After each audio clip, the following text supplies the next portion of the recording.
Today marks the very first day that the Senate impeachment trial has begun listening to arguments by Trump's impeachment lawyers, meaning the lawyers who are representing him and attempting to defend him. Clearly, they don't believe that they need to do much work, but the Senate also held an important vote in regard to the impeachment trial today. The whole vote had to do with the fact that Republicans have been arguing that the idea of holding an impeachment trial for a president who's no longer a sitting president is unconstitutional. Well, the senators have voted on this and they have voted to proceed with the impeachment trial, arguing that the trial is in fact constitutional. And if you guys can recall, last week, there were 45 Republican senators who said that they believe that the impeachment trial would be unconstitutional.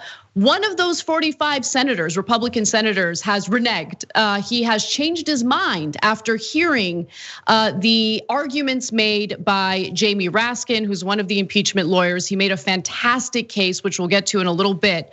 But his case was so good, his statements were so powerful that Trump's lawyer, Bruce Castor, stood up and made a complete and utter fool out of himself. In fact, he conceded that Raskin's opening statements were too powerful and that he had to change his strategy right before getting up there to make his statement. So without further ado, here is Bruce Castor, one of Trump's defense attorneys. Here's what he has to say. I'll be quite frank with you. We changed what we were going to do on account that we thought that the House manager's presentation was well done. Instead of floodgates, I was going to say originally it will release the whirlwind, which is a biblical reference. But I subsequently learned since I got here that that particular phrase has already been taken, so I figured I better change it to floodgates. We still know what records are, right? On the thing you put the needle down on and you play it. You ever notice how when you're talking or you hear others talking about you when you're home in your state, they will say, you know, I talked to my senator. Why is it that we say my senator? You know, I feel proud to know my senators. I mean, the rest of his statement wasn't any better. It was rambling. He didn't really make any legal arguments while he was speaking. In fact, I saw his statement after I saw David Schoen's statement, and that's the other attorney who spoke today. And I thought David Schoen was a complete and utter disaster. But then our senior producer, Brett Ehrlich, was like, have you seen Bruce Castor's statement yet? And once I did, I was like, wow, he actually makes David Schoen look much better. We'll get to Schoen's SOT in just a second. Before we do, Francesca, I wanted to get your thoughts on what Castor said there. You know, not every Batman villain can be a winner, okay? He had the pinstripes, he was there. Like sometimes, you know, they can't all be the Roger Stones. They can't all be, because that's the thing about Trump defenders and loyalists is like, if you're gonna be dumb, which a lot of them are, at least have conviction of your ignorance. And like, it was very clear that Castor does not have the conviction of his ignorance. There was a lot of statements where he was like, well, I don't wanna take up too much more time. I should probably get going because you know my co-counsel is about to get up here and he will do well. You know, as a comedian, it made me feel like the opener who's like just kind of flailing, and you know they're the opener anyway, and you're like, okay, look, let me just bring up your headliner, and you know the audience is just not feeling it. Getting a lot of those vibes from Bruce Castor there. Yeah, definitely. And just to give you guys more context regarding the reality of this trial, what the likely outcome is going to be. You need 17 Republican senators to vote in favor of convicting Donald Trump on that one charge of inciting an insurrection.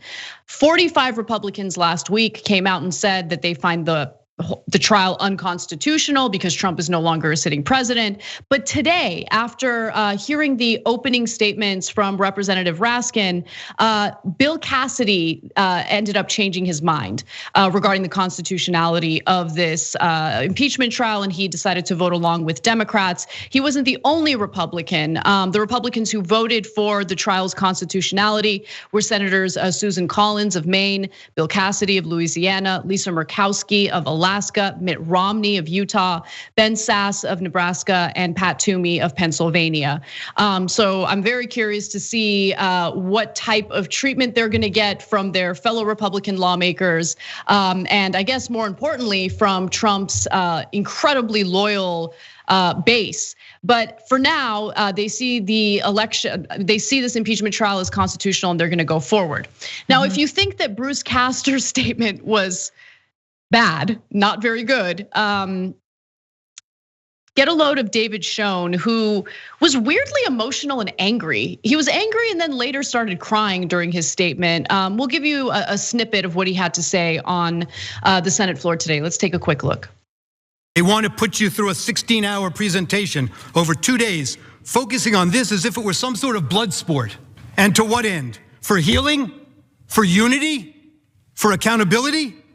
Not for any of those. They don't need to show you movies to show you that the riot happened here. We will stipulate that it happened and you know all about it. This is a process fueled irresponsibly by base hatred by these House managers and those who gave them their charge, and they are willing to sacrifice our national character to advance their hatred and their fear. Excuse me.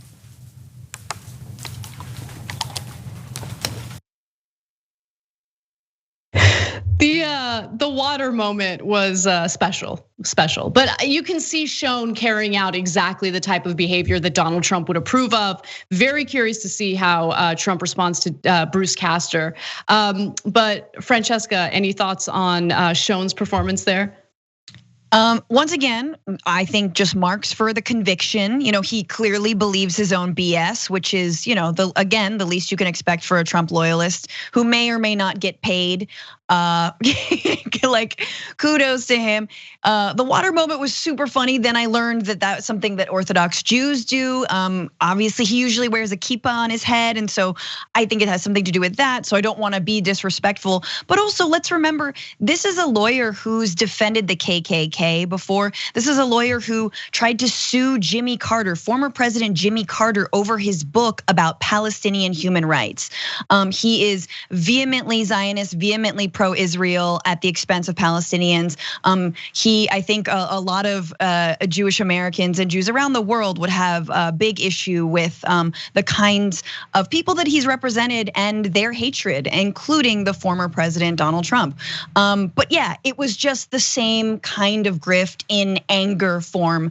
My favorite culminating in him, like just basically showing a montage of every time a Democrat said the word impeachment, as if like that's the real crime, is that like, see, you said impeachment a long time ago. Yeah, because there were impeachable offenses a long time ago. Since the beginning of this presidency, there have been impeachable offenses. This is just the most egregious of them all. And maybe it says something that some of those Republican senators join Democrats in saying we should go forward with this process. Yeah, I mean, I'm glad that this is more of a bipartisan approach. Again, you're gonna need 17 Republican lawmakers to vote in favor of convicting Donald Trump, and that is unlikely, which is why, the fumbling, bumbling nonsense coming from Trump's lawyers doesn't really matter at the end of the day, because you do have Trump loyalists within the Senate GOP who are unwilling to convict him regardless of how good the evidence is, regardless of what Donald Trump has been proven guilty of doing. And I do think that there's a significant amount of evidence indicating that he incited what we experienced at the Capitol on January 6th with the rioters, breaching the building, vandalizing, terrorizing people inside the building, threatening congressional lawmakers. And don't forget, there was a Capitol police officer who died that day after being beaten by a fire extinguisher. You had 4 other people who were part of these demonstrations, part of this riot, who also died as a result of their injuries. So this is a real issue. Like, this isn't a joke. This isn't some complicated charge to understand. I'll concede that the first impeachment trial might have been a little difficult for the general public to understand because there was a lot going on. And I was actually really disappointed that impeachment trial narrowed its scope. Democrats decided to narrow their scope to focus solely on the quid pro quo regarding Ukraine. But in this case, I mean, it's really, really easy easy for the general public to understand what's going on. The video footage, the evidence that's being presented already is incredibly compelling. But all of that, regardless of how convincing it is, you would need Republican lawmakers in the Senate to want to be leaders. You would want them to actually care about doing the right thing.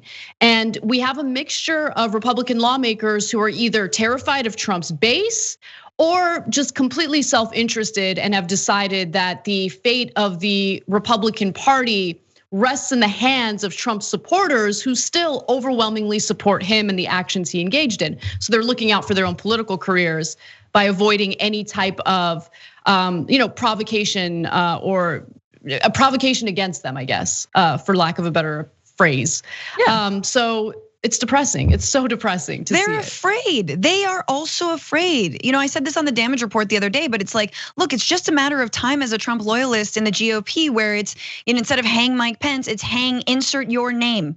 Just like your name is waiting to be filleted by the MAGA base if you say one thing that they don't like. If you do one thing, even if you are a Cheney, a literal like the god, the family of the Republican Party, the Cheneys, the untouchable, right? Like even if you're a Cheney, even if you're Mike Pence, even if you're Lindsey Graham, who I know we're gonna talk about in a little bit. So it's like, at what point do you admit, like, so are you scared?